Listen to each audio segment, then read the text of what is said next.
Well, thank you very much, everyone. Great honor to be here with my friend.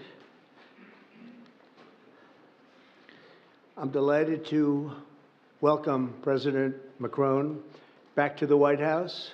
We've been together quite often, but not that often in the White House. We honored the President, First Lady of France, not so long ago. There was a beautiful evening, and we will not soon forget it. It was a beautiful day and evening, and many fond memories. I also want to thank Emmanuel for hosting me in Paris last December after a historic election win to witness the reopening of the spectacular Notre Dame Cathedral, where you did an outstanding job in bringing it back together. That was a sad day watching that burn, and 5 years later you had it up, and it was they say more beautiful than it was before, so I think that's a great achievement. That was not easy. France is America's oldest ally. Our cherished partnership has been a force for freedom, prosperity, and peace from the very beginning. We're now working on some very interesting developments. One in particular, as you know, the war between Russia and Ukraine. In the American Revolution, French support helped us to seize our destiny as an independent nation. In the First and Second World Wars, our citizens shed blood together on the battlefields of Europe. And I'll never forget joining President Macron 6 years ago on the 75th anniversary of D-Day. That was some day.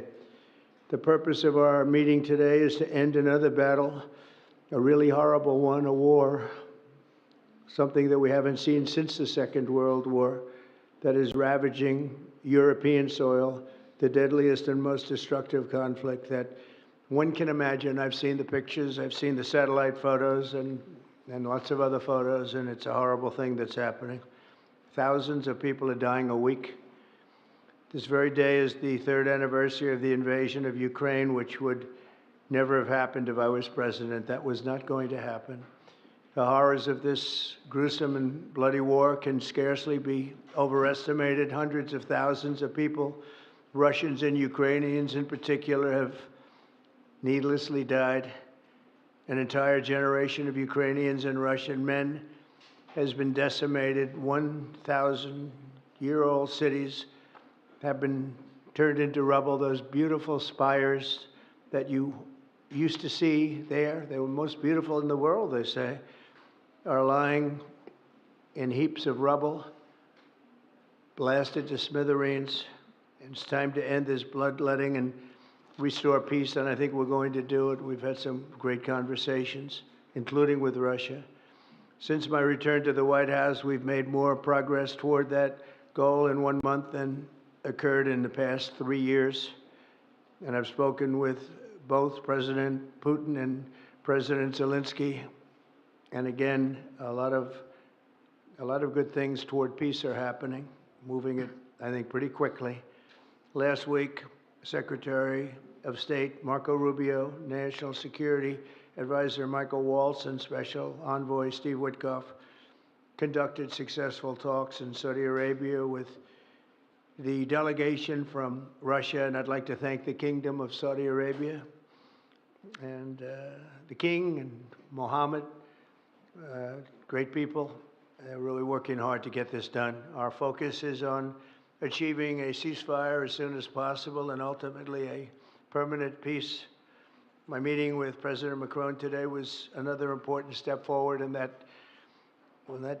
sphere, because he's been very much involved right from the beginning in trying to get it over with, and we're going to get it done. I believe that Emmanuel agrees with me on many of the most important issues. Chief among them is this is the right time. It may be the only time. You know, that's a very interesting and horrible situation, and that could evolve into a third world war. We're not going to let that happen. Should have never started, but it did, and what a mess, what a horrible, bloody mess. I'm also pleased that President Macron agrees that the cost and burden of securing the peace must be borne by the nations of Europe, not alone by the United States, and Europe must take that central role in assuring long-term security of Ukraine, which they want to do. And that's not a very big step. The big step is what's going to happen over the next few weeks. The United States has put up far more aid for Ukraine than any other nation. Hundreds of billions of dollars. We've spent more than 300 billion, and Europe has spent about 100. 100 billion, that's a big difference, and at some point we should equalize. But hopefully we won't have to worry about that. We have other things happening that maybe take that out of the realm of necessity. And while we've given vast amounts of military aid and money in form of grants, much of Europe's contribution has been economic relief structured as loans for which they'll be repaid. Like the Europeans, I believe that taxpayers in the United States also deserve to recoup the colossal amounts of money that we've sent. The previous administration never even thought of that. They didn't think of a lot of things, like why did they let it start in the first place? That is why we must have an agreement with Ukraine on critical minerals and rare earths and various other things as security. And I think that that's happening. I think we've made a lot of progress. I had a report just given to me before walking in that we've made, Emmanuel, a great deal of progress toward getting that. I've been elected by the American people to restore common sense to Washington and indeed to the world. And I believe strongly that it's in the best interest of the United States, the best interest in Europe, the best interest of Ukraine, and indeed the best interest of Russia to stop the killing now and bring the world to peace. My administration is making a decisive break with the foreign policy failures of the past administration and, frankly, the past. I ran against a very foolish foreign policy establishment, and their recklessness has led to the death of many, many people. Under our administration, we're forging a new path that promotes peace around the world. And when I left office for the first administration, first term, we had no wars, we had no problems. We didn't have October 7th with Israel. We didn't have Russia and Ukraine going at it. We didn't have the problems in other parts of the Middle East. We didn't have inflation. It was a whole different world. And you know what else we didn't have? Millions of people pouring through our borders, many of them criminals released from other nations and put right into our land, murderers and drug dealers, gangs. We didn't have any of that. It's a different time, but now we have it and we're fixing it. We'll fix it all up. We'll get it done as quickly as possible. And we've made a great deal of progress. People are saying it was the best month for a president in our country's history. I hope that's right, but I feel it's right. We've done a lot of things in a very short period of time, 4 weeks. As I've said before, it's my hope that my greatest legacy, however, will be as a peacemaker and a unifier. I want to bring peace, not war. I thank President Macron for joining us today in this urgent work we're doing. And we have some wonderful people up front right here that have worked so hard. Steve Witkoff, thank you very much. And Michael Waltz, thank you. Scott, thank you very much. And JD, thank you. They've really done a job. They worked very hard. It's a real passion to get this war ended. And I'd like to now invite Emmanuel to say a few words, and then we'll take questions. And again, Emmanuel, it's a great honor to have you with us at the White House. Thank you very much, please. Thank you, Mr. President. Thank you, dear Donald. Ministers, ladies and gentlemen, mesdames et messieurs, je vais dire quelques... Ladies and gentlemen, I'll be saying a few words in French. Thank you very much, Mr. President, dear Donald, for your hospitality and for this visit. As you mentioned, we have had the opportunity to meet over the past few years. Since your first term, we've been able to discuss matters in Paris and also here at the White House, and it has always been a great joy to do that, and I would like to commend you. And thank you, Mr. President, for extending this friendship to France and taking part in the ceremony at Notre Dame that you mentioned before. It was a great honor for the French people to reopen the cathedral to the rest of the world, and your presence was a testament to that friendship.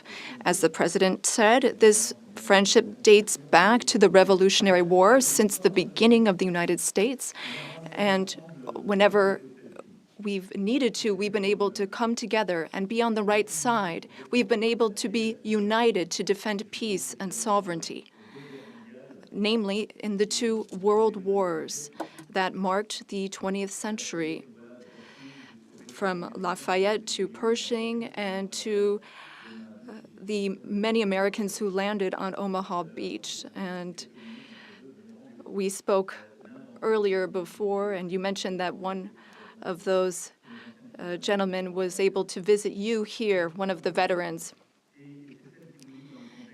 This is part of history which puts us in the world that we are in today. And as the President just said, there are many challenges in this world. And over the past few days, we have one main objective, which is the geopolitical situation.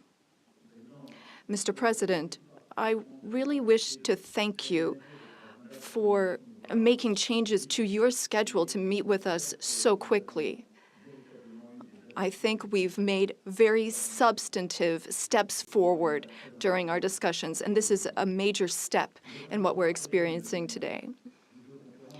We had a video conference with all of the G7 leaders, which was an opportunity for us to discuss this matter 3 days after the Russian war in Ukraine and to express our support for President Zelensky to the Ukrainian people, but also to speak and share about our desire for a lasting peace. This is what we have spoken about very forcibly over the past few weeks. We thought that this war was only going to last a few weeks when it broke out in 2022. We admire greatly the courage of the Ukrainian people. And Mr. President, I wish to thank you for this. You mentioned that there are responsibilities on Europe's side, and indeed, we have invested $128 billion in aid to Ukraine and the Ukrainians.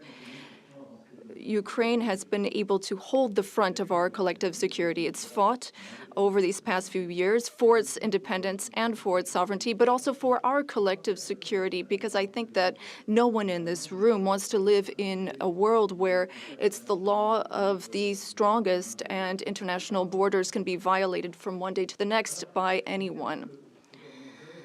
Over the past few hours, and as you mentioned this, Mr. President, we've been able to see a few things take shape. First of all, allow me to commend you on your decision to work with President Zelensky and to conclude this agreement that's so important for the U.S. and Ukraine on rare earths, critical minerals, but also having substantive conversations with President Zelensky during this key phase of achieving this deal, which is a major commitment to Ukraine's sovereignty, and I think that's very commendable. We also have a shared desire to build peace. We will have this responsibility. This is 10 years after the war started in Crimea, and then we saw the events in the Donbas region and along the northern part of the country. We want to save lives. We want to bring prisoners back and bring back families and children, because there's also humanitarian tragedy affecting the Ukrainian people. We had lengthy discussions with the president, and we spoke about our desire to bring an end to conflicts, to have a truce that is measurable, verifiable, and that enables negotiation of a lasting peace, where we will discuss not only Ukraine's reconstruction, its territories, but also the security guarantees, meaning maintaining peace over the long term. As I said to the president, we've experienced peace accords that were only ceasefires without ensuring security guarantees, Minsk I and II. And we want to make sure this doesn't happen again. And I know that the president has expressed the desire to be a player for peace in the region. I've spoken with some 30 European leaders and allies in recent days. We want to bring together these allies, and share the same vision. This peace must not mean a surrender of Ukraine. It must not mean a ceasefire without guarantees. This peace must allow for Ukrainian sovereignty and allow Ukraine to negotiate with other stakeholders regarding the issues that affects it. But it is also a country in which we need to shoulder our responsibilities so that we ensure security and stability for Ukraine and for the entire region. And for us Europeans, this is an existential issue. We also spoke about these issues at length with the President. We've worked with President Zelensky and gotten to some of the details of the various phases of the negotiation. And we've also been able to speak about some of this work with our British partners to talk about deployments of peace forces on Ukrainian soil, which are part of these security guarantees. Other countries are ready to join in this effort. Solidarity and support from the U.S. will be crucial to this, and I thank you, Mr. President, for beginning to work with us on this issue and the agreement that you are preparing to sign with Ukraine and with all of these discussions we've had are very solid guarantees that we are understood and that we have the same wish, peace as soon as possible, lasting, solid peace for everyone, and the renewal of an international situation where we are all able to shoulder our responsibilities, Europeans shouldering their responsibilities alongside their American allies who will shoulder their own responsibilities. I also wanted to be very clear, Mr. President, about Europe's commitment. We have committed to building a lasting peace. As Europeans, we have committed to being stakeholders in these security guarantees. And we are also well aware that Europeans need to do more for security in Europe, for defense in Europe, and to more fairly share the security burden that your country's been carrying for so many years. Mr. President, you know how much friendship I show towards you and I have towards you since your first term. Europe is very clear-eyed about this. We know what we need to do as Europeans, given the threats surrounding us and the responsibilities that we must shoulder. We spoke about the Versailles Agenda, which allowed the Europeans to take a historic step and increase their investments. Europeans are ready to do even more and to go even farther. And several leaders said that to me before I came here to meet you. Mr. President, dear Donald, you spoke about this peace through strength. We fully share that because we must recognize the sacrifices made by the Ukrainian people and what we owe to them. The President and I also spoke about economic matters and our desire to see more prosperity in the United States and in Europe. We had discussions which will be carried on by our teams, our ministers and secretaries, to flesh out some of those ideas. But the idea is to have fair competition and no bias within competition between our industries. Now, the American and European economies are extremely intertwined. Some 1.5 billion in trade, trillion rather, in goods and services, and I know you've spoken about wanting to look at the balance of payments. We also have a trade deficit, and I know that we need to look not only at goods, but also digital items and goods which you export. And we want to make a sincere commitment towards fair competition where we have smooth trade and more investments. You already invest a great deal in France, and France is the fifth largest investor in the United States. And I would like to recognize here all of the American investors who announced investments, some $120 billion that were announced at the AI summit. This is our wish. We want to have more prosperity on both sides of the Atlantic. We have a shared agenda in that regard. We also spoke about the Middle East, among other subjects, and here again, we have the same desire. We don't want to see Iran obtain nuclear weapons. We don't want, or rather, we want an approach with partners in the region that we can trust. Given Iran's nuclear activities, we want to limit its ballistic capabilities and avoid any type of regional destabilization. With respect to Syria and Iraq, we also share the same desire. We don't want to see Islamic terrorist groups resume any of their activities, because for some time our armies have very bravely been engaged in the Gulf, as you have led, and contributions have been significant and helped stability in the region. And I say this with great sincerity. France was affected by a terrorist attack in 2015, which was linked to the terrorist activity in Syria. And we are in that region at your side to work for more security. Ladies and gentlemen, we had extremely productive discussions this morning during the conference, and we spoke with our ministers and counselors and advisors. And I wish to say, after speaking with President Trump, I fully believe that there is a path forward. We share the same beliefs. We know what work needs to be done, and in the weeks to come, we will work on that. Our teams will come together in various formats to make sure that we have this solid, lasting peace with great strength. Mr. President, thank you so much for welcoming me here today. Thank you so much for these productive discussions and for your commitment. Thank you, dear Donald. Thank you, Emmanuel. Thank you very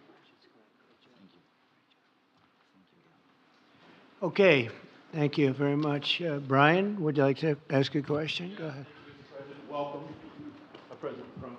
I just want to touch upon real quickly the Harvard poll that came out that had, thank you very much, the Harvard poll that came out had you up 9+ points, and all of your agenda that you ran on, you're accomplishing that. You got the support of the American people, including stopping the war in Ukraine. If you can comment on the latest Harvard poll, I'd appreciate that. Well, I was honored by it. It was a big poll, and it's usually a poll that leans on the other side of things, the other side of the world, so to speak.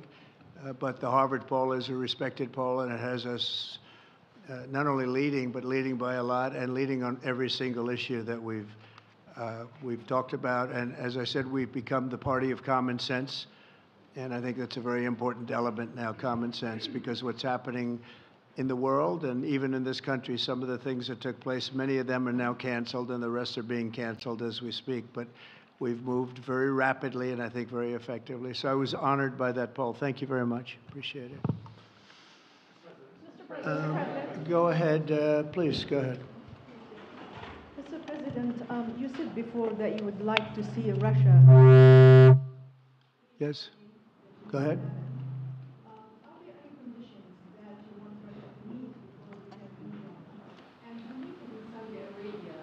When you're meeting in Saudi Arabia with President Putin, will that happen regardless of any progress on the Ukrainian file? Yeah, I think the meeting in Saudi Arabia was a fantastic one.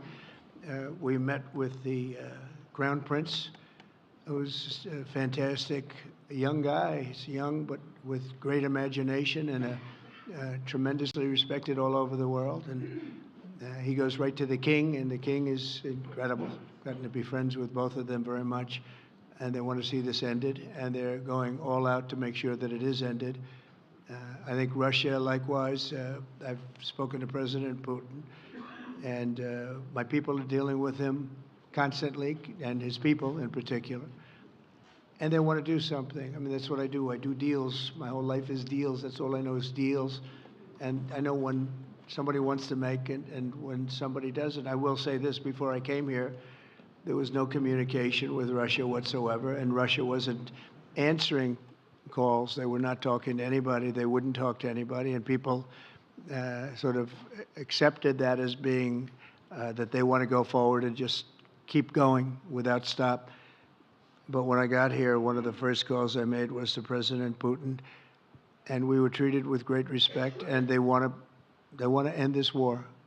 So that's a big thing, because I didn't know if I could say that, but it's a big thing. They want to do it, and the group in the front row that I introduced, they're all very active in it, and we're working on deals right now, transactions right now, and in particular, the big one is to get the war stopped, whether it's ceasefire or direct to an agreement.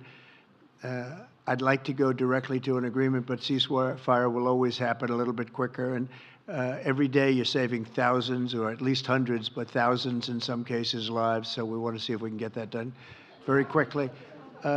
Yes, for the president, please. Thank you. I'm a correspondent based in Paris. Question for both of you, actually.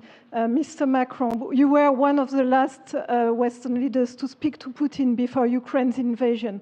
What advice, what recommendation could you make to President Trump to make sure that this time you can get strong enough guarantees from Putin to get a peace deal that lasts this time? And Mr. President Trump, what makes you think you can trust Putin in those negotiations? Thank you. Look, I will never give any advice to President Trump. We have friendly and trustful discussion, but my experience with President Putin is the following. Number one, I always think it's good to have discussion with other leaders, and especially when you disagree. I stopped my discussion with President Putin after Bucha and the war crimes, because I considered that, we had nothing to get from him in that time. Now this is a chance, there is a big change, because there is a new U.S. administration. So this is a new context. So there is good reason for President Trump to re-engage with President Putin. But my experience is the following, and I shared it with President Trump and the team. In 2014, our predecessors negotiated peace with President Putin. But because of the lack of guarantees, and especially security guarantees, President Putin violated this peace. And I had several discussions, especially at the beginning of 2022, several times, 7 hours with President Putin, 15 days before the launching of the attack. He denied everything, but we didn't have security guarantees. So this is why being strong and having deterrence capacities is the only way to be sure it will be respected. And I insisted on that, and this is why I believe that the US has the capacity to do so. And this is why I think we should never say, I will never send any boots on the ground, because you give a blank check to violate any type of commitment. So I think it's good to have discussion. I think it's useful to have negotiation. I think it's super important to go to the peace. But my strong point was to say, let's try to get something first which can be assessed, checked and verified. And let's be sure that we build sufficient guarantees on the short run. And this is where we are ready to be engaged. As for France, a lot of my European colleagues are ready to be engaged. But we do need this American backup, because this is part of the credibility of the security guarantees, and this is our collective deterrence capacity. And I have the feeling that the President has this capacity. I think it's very much to the benefit of Russia to make a deal, and I feel that we'll do that. It is what it is. Again, it's a war that should have never been started. It's a war that would not have been started if I were president, but it did start, and it's at a terrible level where cities are burned down and shot down to the ground. It looks like demolition sites, a whole big pile of demolition sites, and we got to get it stopped. Too many people, too much agony. The whole culture is destroyed when you rip down some of those really ancient or near ancient buildings. It's so sad to see, but I think it's very much to the benefit of this tremendous distrust on both sides. That's why it's good that I'm coming in now, but I think it's to the very much benefit of Russia to make a deal and to go on with leading Russia in a very positive way. That's what you have to do. But I really believe that he wants to make a deal. Maybe wrong, but I believe he wants to make a deal. Yeah, go ahead, please. Next week, there's a key deadline for your Canada and Mexico tariffs. Pour les droits. I believe those countries have done enough on the border to stop those from taking effect. And for President Macron, I'm wondering if you believe that this critical minerals deal with Ukraine represents a de facto security guarantee by the United States, since the U.S. would have an interest in protecting those reserves in Ukraine. Thank you. We're on time with the tariffs, and it seems like that's moving along very rapidly. We've been mistreated very badly by many countries, not just Canada and Mexico. We've been taken advantage of. We were led by, in some cases, fools, because anybody that would sign documents like they signed, where they were able to take advantage of the American people, like has happened over the last long period of time, except for a little 4-year period that took place 4 years ago. But anybody that would agree to allow this to happen to our country should be ashamed of themselves. No, the tariffs are going forward on time, on schedule.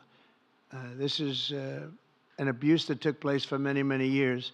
And I'm not even blaming the other countries that did this. I blame our leadership for allowing it to happen. I mean, you know, who can blame them if they made these great deals with the United States, took advantage of the United States on manufacturing, on just about everything. Every aspect that you can imagine, they took advantage of. I look at some of these agreements, I'd read them at night, and I'd say, who would ever sign a thing like this? So the tariffs will go forward, yes, and we're going to make up a lot of territory.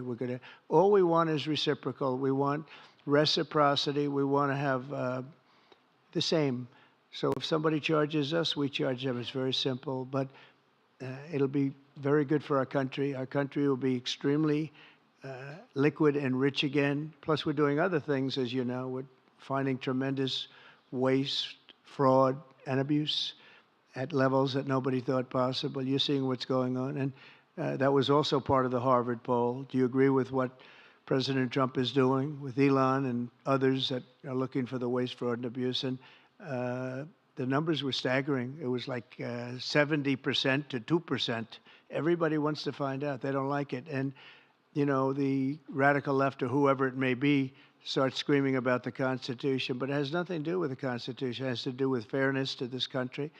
It has to do with being ripped off. And when you read the things that all of these billions, and I mean many billions, hundreds of billions of dollars have been spent on, that's all you have to do is stand up here and read them. I could stand up all day and read the kind of things where we're spending all of this money.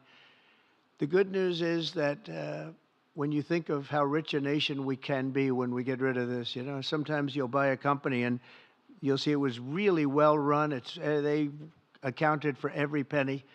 Well, not much you can do there. You got yourself a bad deal. This one is the exact opposite. Tremendous fraud, tremendous waste. And when you think of what it is, you know, Elon uses an expression, caring. If we had people that cared, just cared a little bit when they did contracts, when they negotiated with outside vendors on behalf of the United States. That's what I'm doing now. I'm negotiating for the people of the United States. So we're doing a great job of it. I will say we found it'll be hundreds of billions of dollars of waste and fraud and abuse. Thank you. Please. Look, I think this discussion is a very important one. First, because it's important for the US, and it will be a good occasion for a first very important meeting between President Trump and President Zelensky. Second, I think there is a lot of economic upside on both sides. And third, de facto, there is a recognition of Ukrainian sovereignty, a recognition of the Ukrainian interests, and this is de facto a very important alignment of interests. Now, the security guarantees will be negotiated in due time in a full-fledged package of a peace security. But this peace, as it is now written and negotiated, and as this meeting is scheduled, is an important step forward, full-fledged peace agreement. Okay, please, go ahead. To the President. Monsieur le Président Trump. President Trump, President Macron. To make a deal with Putin. So when you do a deal, it's a win-win deal. what are you giving to him and what is he going to give you to America? And I was impressed by the way you referred to Notre Dame and that you were impressed by the reconstruction of Notre Dame. A lot of Americans have sent money to Paris to participate to the reconstruction of Notre Dame. As a President of the United States, are you going to contribute to the reconstruction of Ukraine? Et Monsieur le Président Macron? President Macron, what for you is the main area of progress in your meeting with President Trump? Can you confirm that there is an agreement to send European peacekeeping troops? Will France participate in that? How many troops? What would they be doing? Would this represent a great danger to send French and European troops to Ukraine? Well, I guess it's a little strange question because you ask whether or not we're going to, on behalf of the United States, contribute to Ukraine. I mean, we're in there for about $350 billion. I think that's a pretty big contribution. I do appreciate the first part of your question, however, because I think they've done an incredible job with the Cathedral of Notre Dame. I think the president has done. I know he headed it up, and I know how hard he worked, and it took a period of time, but really not a long period of time considering what that was, so delicate, so beautiful. And I was there, and I saw the work, and I'm very good at construction. I know good construction. I know bad construction. They did a beautiful job, and this man has to be given a lot of credit for that. It's an incredible cathedral. Most people thought it couldn't be saved, and if it was, it would have to be built in a different form, and we didn't want to see a different form. We wanted to see the same form that you built. So I just want to congratulate you. That was an amazing job. I don't think you've gotten enough credit for it. Someday you will. Someday you will. Thank you, Donald. Merci beaucoup. Thank you very much. To go back to your question, today's discussion showed several areas of progress. First, we have been working a great deal with President Zelensky to have a proposal that's acceptable to Ukraine. President Trump has confirmed that he will be meeting with President Zelensky very soon to finalize the agreement on critical minerals and rare earths and to speak together about that matter. That's a very important step forward. The second thing is that during our discussions, we were able to go into some of the details about the proposal that we have just made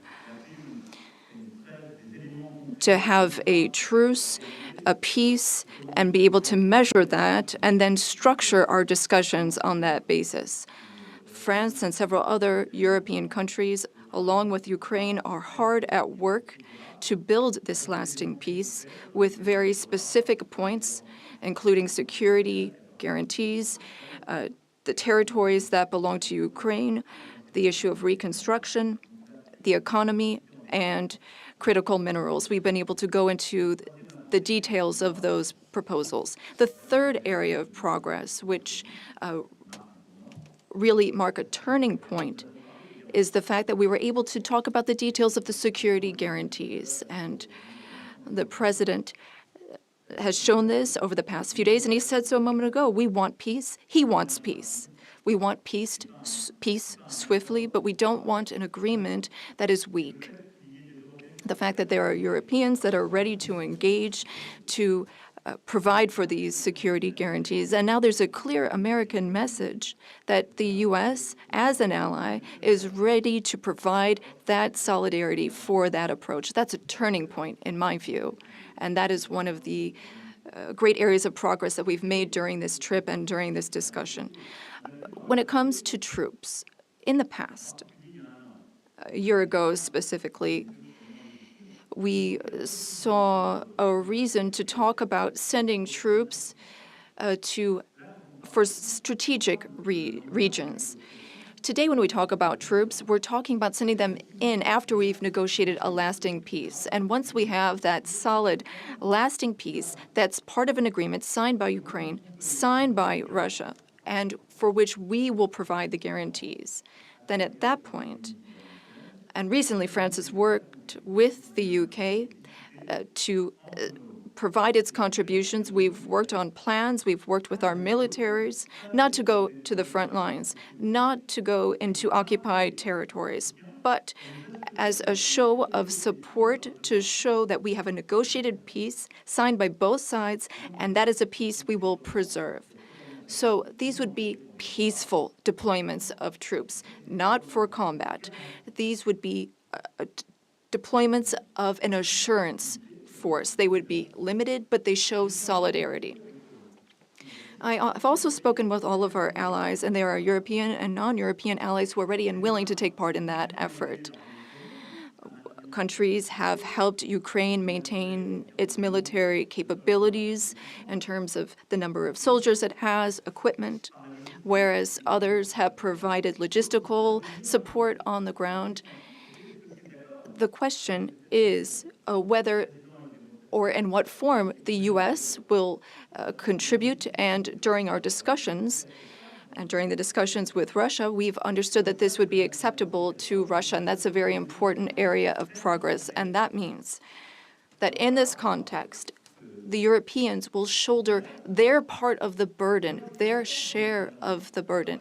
We have a strong alliance that we've built over the decades. We have our solidarity, and we have deterrence capacities.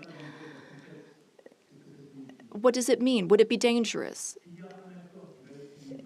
If there is an agreement signed by Ukraine and Russia, thanks to the efforts of President Trump, and if we provide the guarantees and Russia violates the agreement, then it would be in conflict with everyone who is engaged in the peace process. And that is a change. That was something we did not see in the past. That's not what we saw in 2014. So that is the real change that we're marking. We have this deterrence capacity on the American side.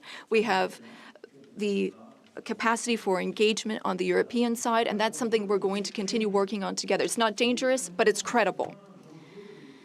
It's less dangerous than things that could happen in the long term. And I think this is what we need to do to ensure security. And I say this very clearly.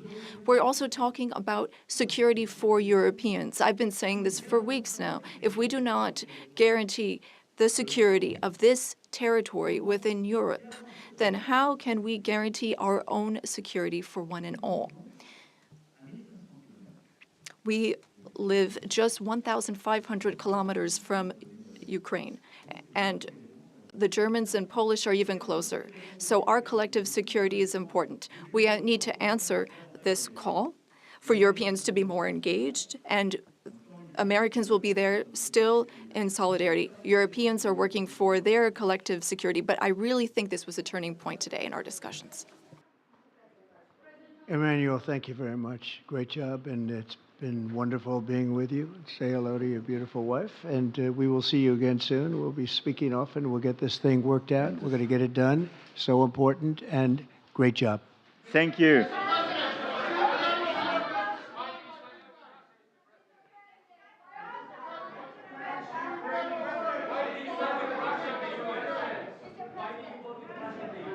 Mr. President.